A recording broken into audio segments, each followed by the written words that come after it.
Hello everyone, welcome to the ninth video of the Biopharmaceutics 100 Days Challenge. So today we are going to discuss regarding the drug distribution. By now we have covered the drug dissolution part. Now it is the turn for the drug distribution, right?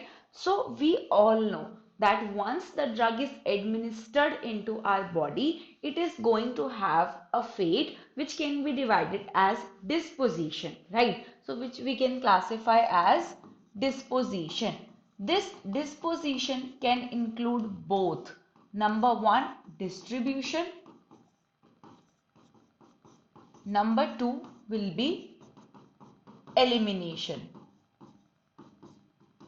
Right. So what does this distribution actually means? This distribution will stand for how the drug will be distributed to the different organs. Once it has entered the systemic circulation, now its turn is to get back to its target. It has to find its targets on its own. Suppose you have administered a drug which is around, suppose it is a 200 milligram, right? Now it has entered the systemic circulation. Now from the systemic circulation, it is to be distributed to various other organs. You know we have so many organs. It will try to reach first, second, and suppose this is the target organ. Now the 200 milligram drug, suppose 100 milligram has reached the first organ, the other 200 milligram has reached the second organ, but now the third organ, the target organs, in this the no drug is actually reached. So it is safe to say that we need to increase the dose so as to increase the distribution, right? So the volume of distribution has a lot to do with these things. What is the volume of distribution actually? So based on the binding, based on the distribution, we classify that the drug will be either your protein bound or drug will be either your tissue bound. Okay, so based on the protein binding and based on the tissue binding, we can see the drug will be, if in case of protein bounds, you have albumin, you have alpha-1 acid glycoprotein, you have lipoproteins. So if the drug is bound to something, it is protein bound, the size has been increased, now the volume of distribution will be less. But it will be able to have more half-life, because once it is a protein bound drug, all the process like ADME process will be affected. Otherwise, it will be either tissue bound like this. For such cases, you might have to increase the dose in order to increase the distribution even more. So if the drug is tissue bound, generally the volume of distribution is more. Okay, so if I administer 300 milligram instead of 200, it will ultimately reach the target, but increasing the dose will have its own disadvantages, which we all know. So basically, what distribution will hold for us? Your drug has reached the blood compartment. Now in this blood compartment, you have plasma proteins which will bind to your drug fraction, and this plasma protein binding will be, please note down, it is going to be reversible. This reversibility of plasma protein bound will lead to a free drug also.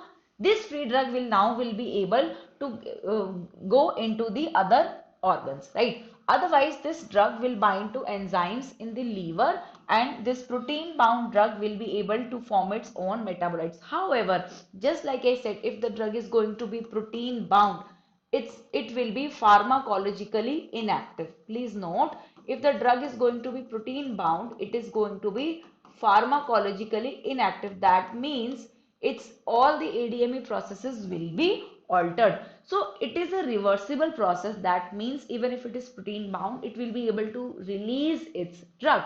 So this drug will bind to enzyme, and this drug will form its own metabolites that can be excreted based on the size. If you have a larger metabolites, then they will be undergo biliary excretion. Otherwise, your free drug which has entered in the plasma now, that can actually bind with a carrier and can be used for its own action, or can be directly excreted from the kidneys. But if the drug will be protein bound, it will not undergo the renal excretion. Please note, if the drug will be protein bound, it will not undergo renal excretion. As well as the free drug will be able to undergo the tissue binding as well. So we have to see if the drug is protein bound or tissue bound. This is going to alter your ADME processes. That means going to the tissues, the tissue binding is largely dependent on the perfusion rates as well. We know the drug may be entering highly perfused organs or moderately or low perfused organs. So based on the perfusion rates as well, your drug will enter all the different organs. So this is the basics of the drug distribution process, whereby we have said that the drug distribution involves distribution as well as elimination also. Distribution is going to be a reversible transfer between the blood and the extravascular organ. Extravascular means the blood portion will be the vascular and the extravascular will be your remaining other organs, or it will be eliminated, which will be the irreversible loss of the drug based on their nature and their size. Okay, so next term that I was continuously saying, that is the volume of distribution. So in the biopharmaceutics, we have one thing to be noted down, that the formulas that ever you will encounter, please try to note them separately as well. So volume of distribution, we have still just seen that if the drug is a protein bound, we have two possibilities for the distribution. Drug, either it will be protein bound, either it is going to be tissue bound.